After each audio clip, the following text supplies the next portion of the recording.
Hey, what's up, guys? Welcome back to another episode of B is for Build. In today's episode, we're clearly in a bit of a different space. We are taking a look at the design that Kaisel Salim has created for us on this build. So to be fair, we're a little bit late in the game to kind of figure out finally what we're building and how we're trying to make this thing look on the exterior. We've been really focused on the engineering side, making sure that we're building a solid car, which that part is going great. So now it's kind of like an on-the-wire thing where Kaisel and I had to come up with a design that will make this car look amazing, that'll make it stand out from the crowd, that's possible to be built by somebody like me with the tools and the abilities that we have. And there are a bunch of other things that I'm going to talk about in today's video that kind of lended to the constraints of this design and everything. But Kaisel knocked it out of the park, and we came up with an amazing looking car, as I'm sure you've already seen in the thumbnail, that our focus is to try and build over the next 3 months. So I'm going to walk you through the design process, also some of the engineering stuff that we figured out along the design process and how it's supposed to look in the end. Stay tuned.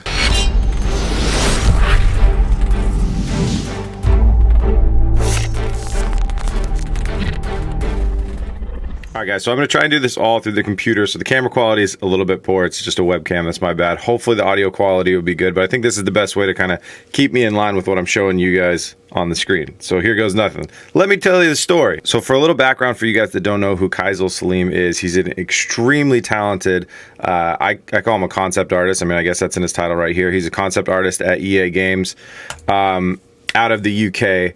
And he's been a huge inspiration. His work has been a very big inspiration for the cars that I've built in the past. I love stealing his ideas and trying to build them out in real life. And even before I started B is for Build, I actually contacted Kaisel 4 years ago when we were both very much getting started in the automotive community. And we've been friends ever since. And so I came to him when this project was in its very infancy. I mean, before I showed anything on YouTube, before I had bought the burnt Huracan shell, and we were talking, and I said, hey man, can you, or are you interested in designing this car for me? You know, here's the deal. It's a LS powered twin turbo carbon fiber Huracan, and we're trying to build everything basically custom. You know, we can get really wild with it, and I want this car to be something that can really stand out, but functionally, it also needs to be able to function like a performance vehicle. And he said, yep, I'm totally in. I can't wait. And he's really stoked on the idea. So obviously I was pretty excited to have like my favorite car designer in the world be part of the project. If you guys want to find his work, I always follow him on Instagram. So it's the Kaisel on Instagram. There's a bug in here. What the hell? Apparently I'm not alone down here. Anyways, I follow him, the Kaisel, on Instagram. He's always posting great stuff, and you can see his art station here. I'm going to put a link to both of these in the description. If you want some inspiration, go check it out. And this whole thing and being able to have these awesome renders, I mean, here's the one that he came up with this morning. You know, it's just not possible without somebody as talented as him. It's so amazing, and the speed that he's able to do these things is unparalleled. So let's jump into where we got started. So I was talking with Kaisel on the phone. It's like, okay, yep, we're starting with a Huracan. Looks, you know, like this. So this is this app is called 3D Studio Max. This is where a lot of the concept artists do their work. Kaisel works in this app as well.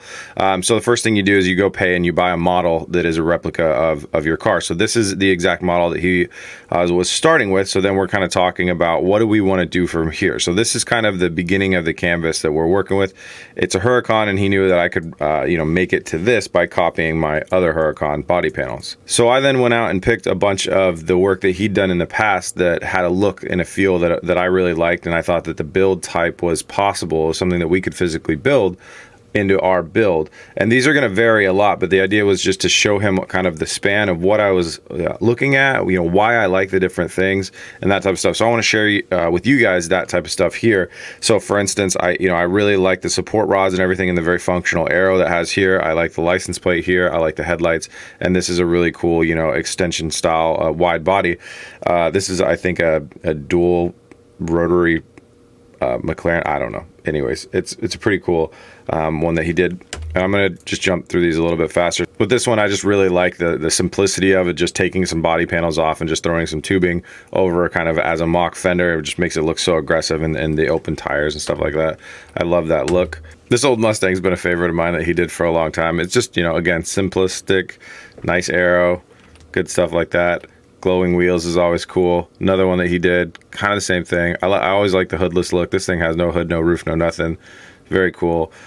He does a lot of, you know, really revolutionary stuff with things that still aren't even possible yet, but it makes those really cool looking futuristic cars. So these are some that he did a very, very long time ago. I love the lighting inside the lighting, the messaging and stuff like that. I want to be able to incorporate some of that into our design somewhere.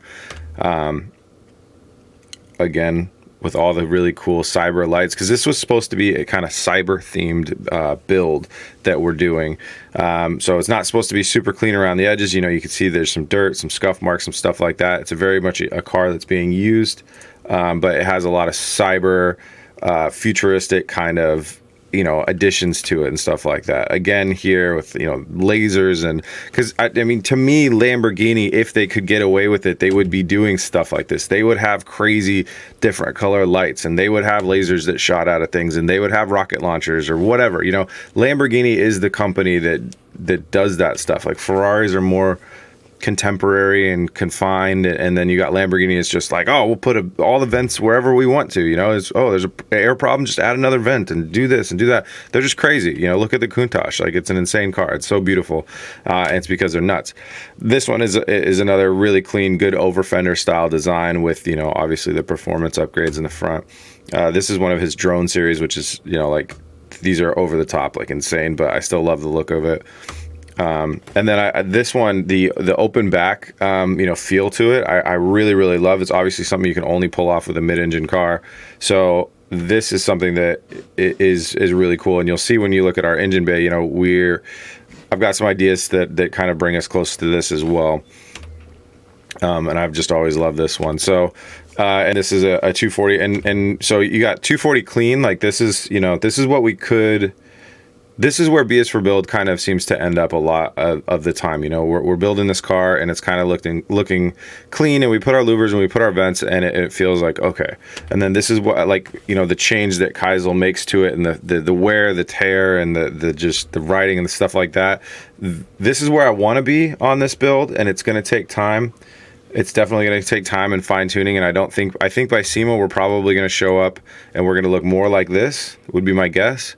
And over time, as we use the car and we put love into the car and stuff like that, we can have a little bit more of a rough around the edges used feel to it. And some people say, like, well, this is obviously terrible and this is great, but this builds, it's not really supposed to look like a show car so much.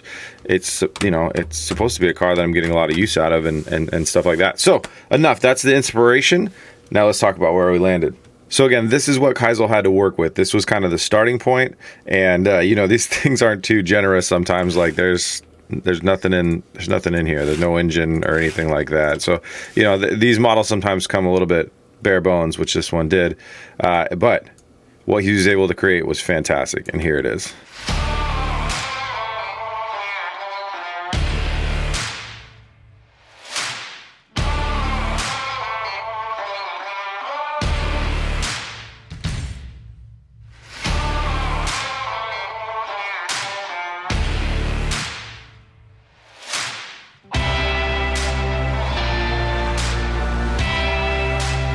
So clearly, Keisel knocked it out of the park. He designed this amazing, this wide body kit that is additive, and it's just, it's going to be possible to build, and I'm going to explain what I mean by that. And it's so damn cool looking. It's nice. It's unique. It's got a lot of flavor. It's got his style to it, which I love. And it's a great design. So I was so happy when I saw this design, and the other thing that here's some of the design things that we talked about. We really liked the Siesto Elemento car as a design. So a lot of the back of this car kind of has some feel from that, some different design aspects from that. We both really liked it as a kind of an inspiration for this build. And you can see some like Countach inspiration here on the back. So we wanted to take inspiration from other Lamborghini builds. But the other thing that we needed to make sure that we were doing is kind of an additive design where we weren't taking off too many things. Because let me see if I can do this right here. If I hide this and I hide this. So for instance, here's what's left of this fender. He had to cut some of it out to do the venting and stuff like that. Now, if we had something like this, and we had to cut into it, and we had to cut deep into it, what we would have had to do is build build a fender out of fiberglass first, which means taking a mold of the original fender, then getting a successful piece created from that mold, then modify that mold by cutting into it and cut down into it, then create another mold of that piece, and then you create the final piece. So it means making everything basically 3 times, at least twice. So a subtractive type of design is really, really tricky. Now, if we're adding on, like we are doing here, what we can do is we can actually build on top of our existing stuff and build that piece, and shape it out, make one mold of it and create the piece, and we're good to go. So that is something, sorry, that's wrong hood. That's something that's a key aspect of design that you're gonna see that we do here, because we need to be able to actually build this, and we don't have, a million years. We have 90 days to be able to build this stuff. So it's already gonna be an extreme stretch. It's gonna be extremely hard to pull this stuff off with 90 days left. So anyways, so that's the thing that we talked about for the design and how it kind of needed to be done that way, but it also lends to 2 things. We wanted to design it that way anyways, which is great. And, adding on, because we are adding on to the car, we're making it wider. So obviously you'd be adding on in a lot of places where we can see that we have, our widened wheelbase in the front and our widened wheelbase in the rear. Front is just more for, better tracking and stuff like that. But then the rear is totally necessary so we can get more tire back there, because we obviously have to run a massive tire with the amount of horsepower that we're pushing into it.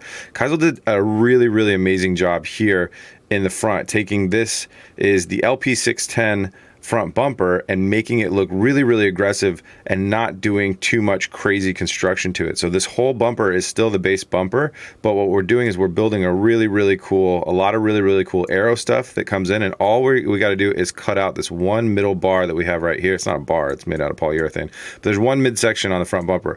We remove that and we replace it by a lot of our tie-ins. So you can see when I highlight this is our front splitter design. This is our aero, and it connects down here, and it connects to itself through here, and then it connects back up here. So a lot of cool stuff in the front, and I absolutely love how aggressive we are able to get the front to look without completely having to redesign the front bumper 100% from scratch. So that's a fantastic win.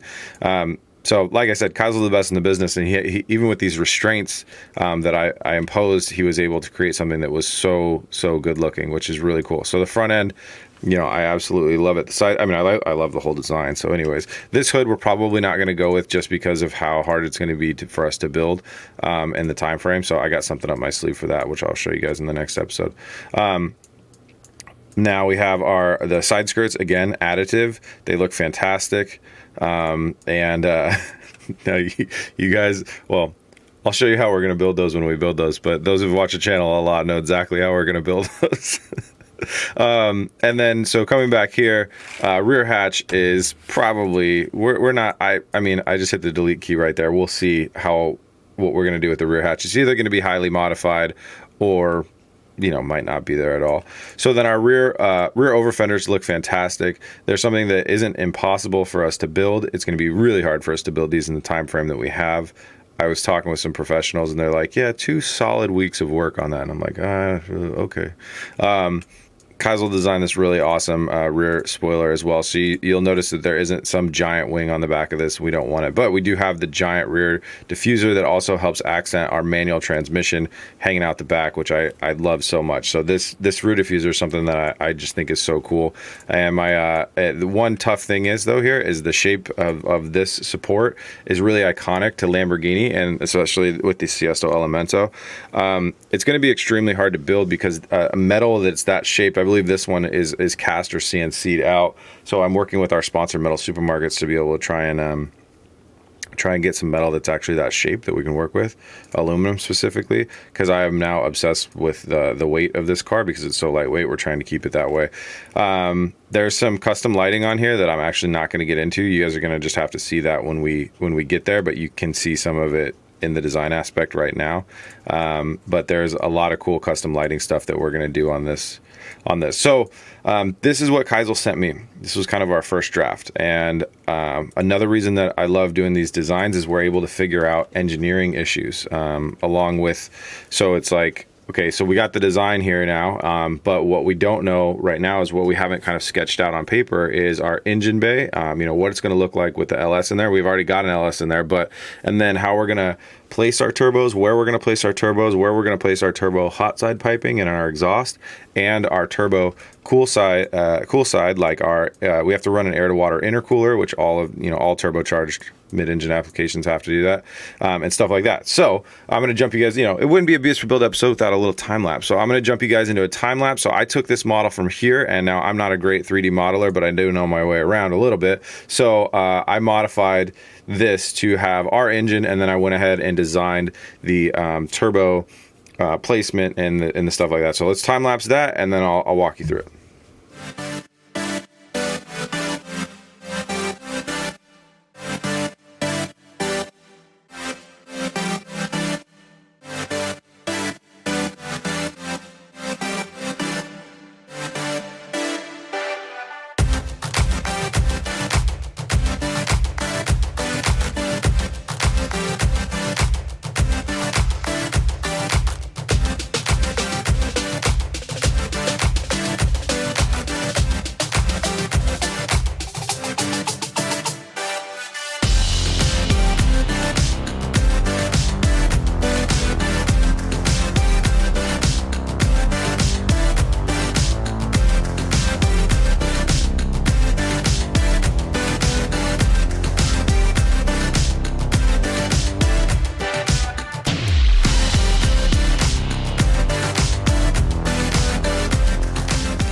All right, so now we have a more realistic engine bay. We have the actual kind of right stuff that's the right sizes in here. The turbos are scaled to size, the exact size of the turbo that we have, and their placement is where I want them in the rear. Now you can see that they're kind of sticking through our virtual hatch. So we're going to need to modify our hatch, and I've got some fun kind of creative ways to go about that, and we'll show you guys the hatch in the next episode. I actually have one that's it's just like this, but I think I have four. I think it has 4 slats rather than 3, but I'm not sure. But I'm kind of thinking about maybe getting rid of a lot of them, or I'm not really sure, but I think I would like to have a hatch on there, but it might kind of be like the hood on the 240Z last year where, we have a hood for it. It needs to have a hood, but we didn't run it at SEMA because we wanted to show off all our hard work. It'd be kind of a shame to put an LS in here and then hide it. But for now, let's just hide the hatch. So this LS is just kind of your standard open source model, so it doesn't have our Texas Speed intake manifold on it, but that's kind of the only thing that's going to be different on that. I went ahead and changed up all our other things to make it the same. So you can see the turbo placement is, I wanted the turbos to stick out over the top of the hatch. I wanted the turbos to be a high point in the car, and they are. And that comes with our own set of challenges, which is interesting for cooling them and stuff like that, because in your cooling model, you need to have, a reservoir or tank be the highest piece of the system. So it's going to be interesting, but we've got a game plan for that. Blue tubing, means some different things. Hang on, maybe I can... Hey, I did it. Okay, purple tubing is hot exhaust tubing. Blue tubing is cool tubing. I probably should have, the color doesn't matter for the rendering. Kaizel, works his magic on it anyways. But so this is the design. The turbo goes here. The engine, straight off the engine, we have our exhaust manifold going straight up to the turbo. So this is kind of nice because it's actually a pretty short shot. We don't have to build anything too crazy. You can see it's just an extension tube that comes up. And then I want the exhaust to wrap around, come back out, and come out the back here. So you can kind of see how we're going to make a nice little sandwich cut like that, and hopefully it won't mess up our rear spoiler. And then when we if we do decide to have a rear hatch, it'll kind of come right out the back of the rear hatch. There we go. So if we do have a hatch, it'll come right out of there. This is like a 1.6 gig file, so when it just does its basic like auto backup, it actually takes a while, even on a fast computer. So we'll hide that again, and so then you can see our cool piping is going to come down. Both the turbos are going to point down towards the intake manifold. They're going to do a sharp 90 degree, and we could even do a 90 right out of the mouth of the turbo right there. Then they're going to run back, and then that yellow little cube there, that's an air to water intercooler. So what we'll have is a heat exchanger up front and hosing running up front to cool our air to water intercooler. Most likely it'll be up front if there is real estate back here, because Lamborghini has 2 coolers here and 2 coolers here. We may be able to get away with just those coolers, but we'll see. And we could also do other crazy stuff like putting them up here, the heat exchangers that basically run cool water through this to keep our intake air temperatures down. So the turbos will run, you know, like filterless, pointing out the back of the car. Hopefully we won't have any issues with that.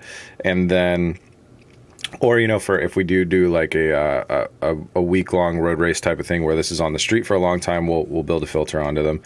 But for the show, you should see them filterless. And then, so air comes in, goes through the air-to-water intercooler and into the intake manifold. Then obviously engine exhaust goes up, powers the turbo, more boost, all that good stuff. So that's the engine in here, and this is actually kind of the game plan and the blueprint that we're going to build off to build these things. So you're going to see over the next few weeks, hopefully we'll be creating this. The only issue is I don't want to melt our fenders with our exhaust piping, so that's going to have to be worked on. But heat shields can do a lot. This engine bay will have a lot of airflow going through it, which is really good. And there is also some Lamborghini support bars that kind of run through here and stuff like that. So we're either going to have to dive under them or around them or whatever. But we do have a lot of space to work with, actually. So it really shouldn't be anything too hard. And I'm hoping that I'll still be able to see something out the rear window other than just turbos. But hey, it's not the worst view in the world. And one last thing that I've been kicking around, an idea that I've been kicking around here, and you know, we are going to be building this car more after SEMA. We want to bring something, you know, very functional. I would like to drive this car to SEMA. It's about 1,100 miles away from my house, just to prove that, you know, it works. It's not just a show car, but we'll continue working on it. So we are going to have to prioritize some of these things. But one thing that I've really been thinking about is, you guys know that our roof panel it's all messed up through here and stuff like that. So getting creative with a roof would be a cool thing. And the roof panel is very true to this model. It doesn't obviously go down into the doors over here, but the roof kind of runs down. It does this whole pillar right here, and it actually runs all the way down to here. So it's a massive, massive roof panel. But I was thinking about, now check out this for a look. Ignore the fact that some of this stuff is going to go away, but when I delete this, you can imagine this car that that has an open interior running back, and then a small divider, obviously, because you have to have a firewall between you and the engine, and you would want that anyways. But this whole really cool open back feel. Open to the air, kind of coming back. So what would you need to do this? Well, you need a roll cage to keep yourself safe. Actually, that roof adds nothing to safety. It's just going to keep the bugs out of your hair because it's really, really thin aluminum. All the safety stuff is in this railing right here. That's where the safety stuff is. That ties down into the rest of the frame and everything else like that. So, but you'd still want to put a roll cage in there anyways. So, we'd have our roll cage that would, at least a rear hoop that would run through the back of here. For drag racing, with how fast this car is expecting to go, we're going to need the full cage. It's going to need to have a halo bar and come down right here. And that's a discussion that we keep kicking around in the shop. Might not get done before SEMA, but I was thinking, how cool would it be if we made the roof panel removable? So we could do something like this. So we might actually be showing up to SEMA with the car that has like the roof off, coming all the way down, and the hatch off too. I don't know. It's just an idea that I have been... oh, I deleted it. Whoops. Let me bring it back. So it's just an idea that I've been kind of kicking around. I thought it might be really cool, especially, I don't know, for car shows or sunny days, to be able to take the roof off of it. But something to keep in mind too is that if you're going to have a removable roof, it's got to be waterproof. So we'd have to build it so the edges either overlapped and kind of came down in this rail and bolted into the railing down here. And this whole front section would have to be, you'd have to build it very, very well so it's very, very rigid. And no messing around with the seal around there, or else it's just going to leak water into your interior, and then that is a nightmare. Not that this car would be kept outside much, so I don't know. That's the thing, is you want to build a car to be able to do everything that another car can do, but at the same time, there are different realities for cars like this. It's going to be garage kept. I mean, insurance-wise, you pretty much have to. And yeah, so there's some differences there, and I don't like building things that aren't practical. So I wouldn't want it to like leak like a sieve, but also at the same time, some decent sealing, if you're just going to be, caught in a rainstorm or something, is all you would probably need. You also don't want it to flap around in the wind, but you could cross support it with some aluminum or something like that. So another thing that we talked about earlier was this picture that Kazel done before, like this really cool like open engine bay thing. And it's just something I'm keeping in mind because so if you look at this now, keep in mind as well that these models that we use, they don't normally have all the suspension components and everything like that. It's pretty unnecessary because nobody sees it. But as we start taking things off, if we make some of these things easier to take off, whoops.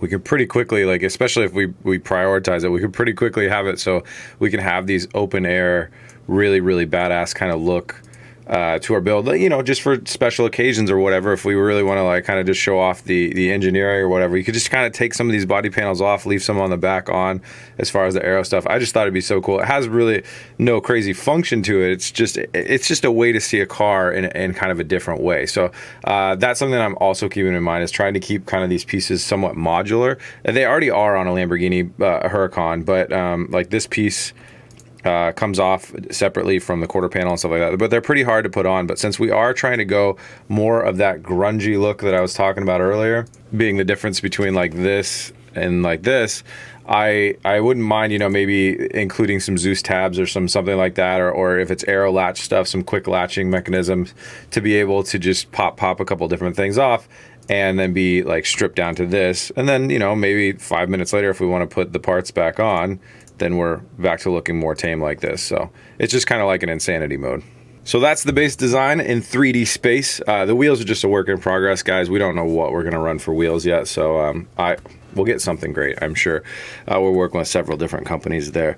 So now, this, you know, this looks cool, but this is just kind of the basic. This is how you work on it in 3D space. Now, part of the magic that Keisel can work is just being able to turn these like cars like this into amazing renders by changing different paint and wheels and different things like that. That's where the real amazing artwork and his skills show through. So let me show you some of the pictures that he's created, some of the renders that he's created from this build.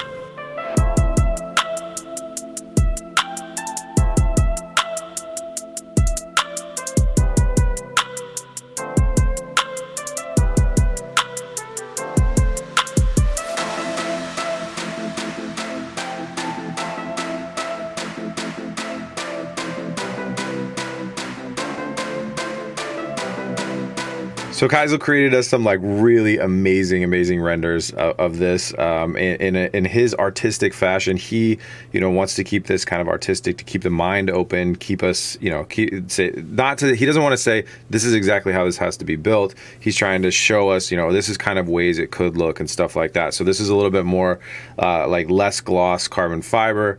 You know, it looks almost kind of a little bit more rough to me, which I love. I really love the look of this. Carbon fiber is extremely hard to, you know, render and generate too, because of how the weave works and everything.